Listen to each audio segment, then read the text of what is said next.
Here we go. Ready? Oh, who's better than me? Yeah.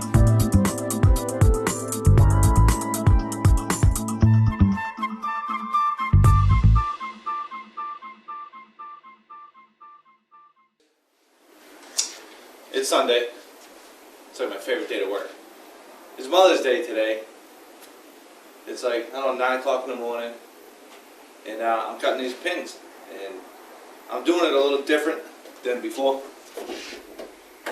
What I'm going to show you guys how to do is, remember I was telling you there's a bunch of different ways to cut pins and tails or whatever.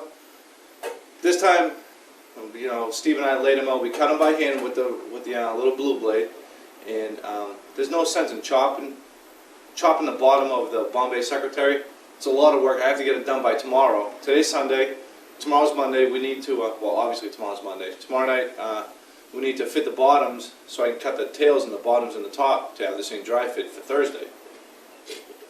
So what I'm going to do is I'm going to show you how I cut them with a router roughly, and then just pair them out with a chisel. You know what I'm saying? T-chisel, chisel, chisel. This is really crazy, and I wouldn't recommend anybody doing this.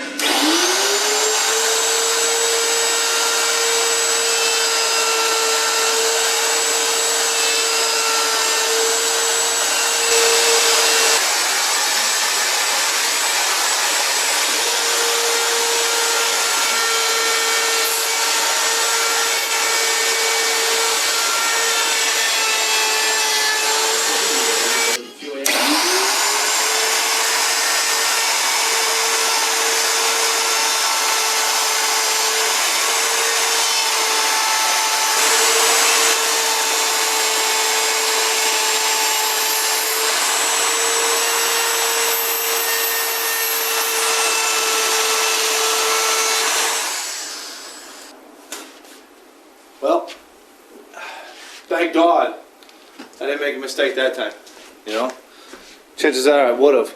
I'm just going to show you what I did, alright guys? See?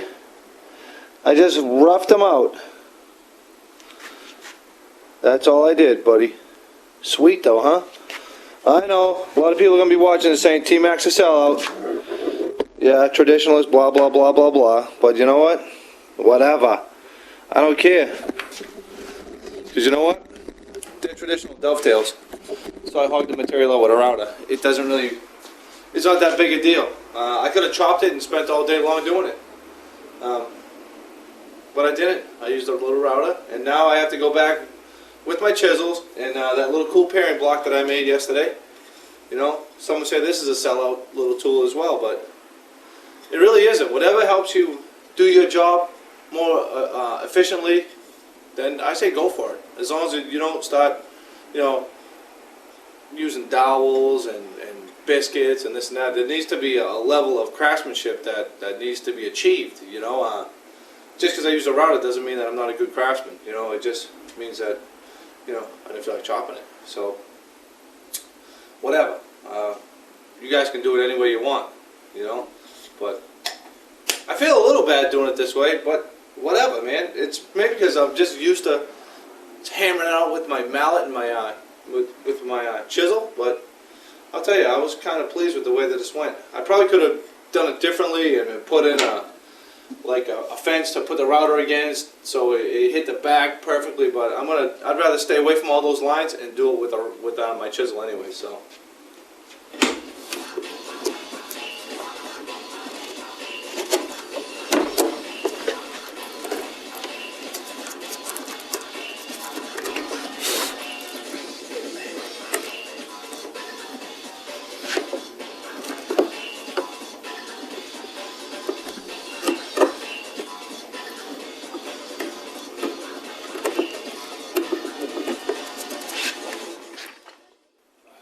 What I want to talk about is this little piece of wood right here. You saw me route this out with the router to try to rough it out, and then I paired it with the chisel, you know what I'm saying? And then Steve was kicking around an idea, maybe I could make kind of like a ramp block and pair it so it's easy. I mean, I know I have the hand skills to do that by hand. You know, he knows it. You know, it's not like I'm trying to prove anything to anybody. I'm just trying to get these dovetails done. And the joinery is traditional, so I'm just trying to find an efficient way to get these pins cut out. And what I devised was this little tiny piece of wood. Check it out. See that? This is a very cool little tool I just invented.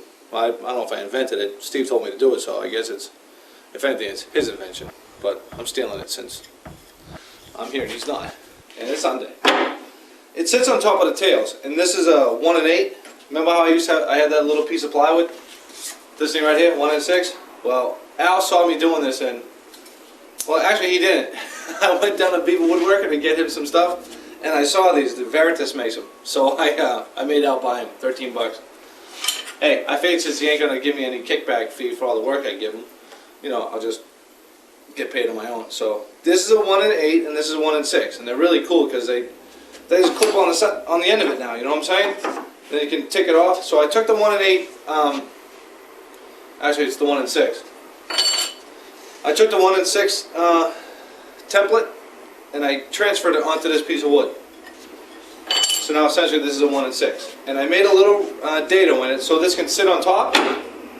You know, it sits right on top of the bottom of the pin. So now, when I pair this, I know that those pins are going to be parallel to the, well, 90 degrees, not parallel. They're going to be 90 degrees to the bottom. So I'm going to clamp this bad boy on there, and I'm going to move the camera so you guys can check it out. But this right here has saved me a bunch of time. You don't even know. But it's been pretty quick. So. Okay, guys. So check it out. I have the block that I cut rested on top of the pins. This is just to keep the outside from getting bruised, you know. And I just pushed it down, made sure that it was right on top of the bottom. This is the bottom, so when I say the top of the bottom, you know what I mean. And this is the block that I'm going to pair. This is so simple. I mean,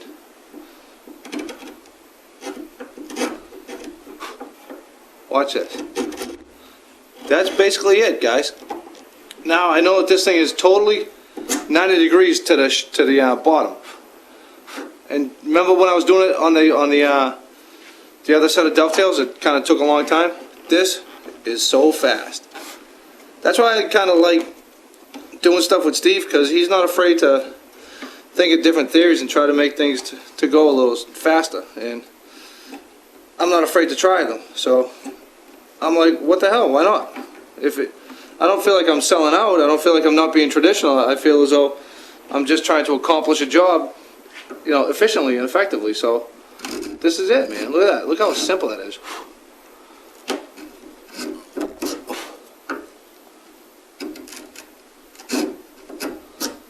Now I don't have to worry about it. I just got to push that bad boy in there, make sure it stays flat against the ramp block I got here, and that's it. Then afterwards I'll go along and I'll just clean out the corner. Because remember, I told you, those corners, if they're not clean, they're going to kill you. 2, look, there's another one. I'm just catching so I can just see a little material on the other side. Make sure it's flat. You know what I mean? That's important. That's like the only important part of it.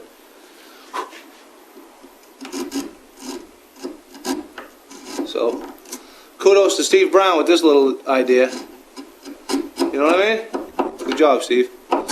Made my Mother's Day Sunday go by a little quicker, because I really got to get this done for tomorrow. I hope my head wasn't in the way with all that stuff.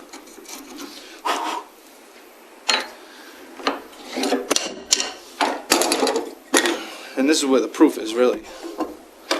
The poof. Proof.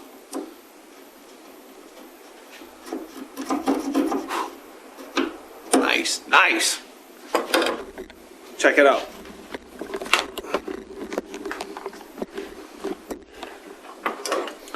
I know, make you seasick again. The only thing isn't focusing. I know, like, we changed the setting on it, but look, that thing is totally 90 degrees to the bottom. You really can't see it though, can you? How's that? That's better. See, this one's that. Then I'm just going to go along. See, this one's totally perfect. It just made that job so much easier. Now this one you can see that's not so perfect. And this one's not so perfect either. Those are the ones that we just roughed out. So I'm going to go along. I'm just going to go along with the ramp block and the square. Clean up the bottoms of this one. Do the other one, and I'm going to be all set. Yeah, baby. Here we go.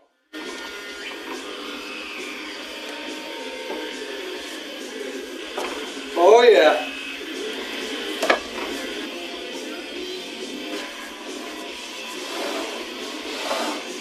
Oh.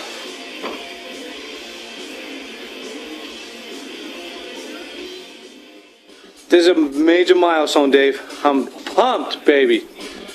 Really, that's huge for me. Check it out.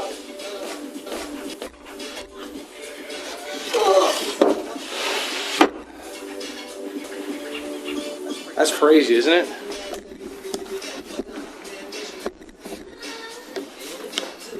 Well, that's it, man. That's one half of this thing. Over the weekend, I was with Steve at the school, and what we did was we glued the case together. And it went together pretty well. It wasn't that tough. Everything went together really, really smooth. Now, I don't know if you remember this part of it, but this part gets that serpentine-shaped base molding that's going to be carved. So that gets applied later. So here are all the dovetails on the bottom, secondary and primary woods. Looks pretty smooth, huh? And that's it.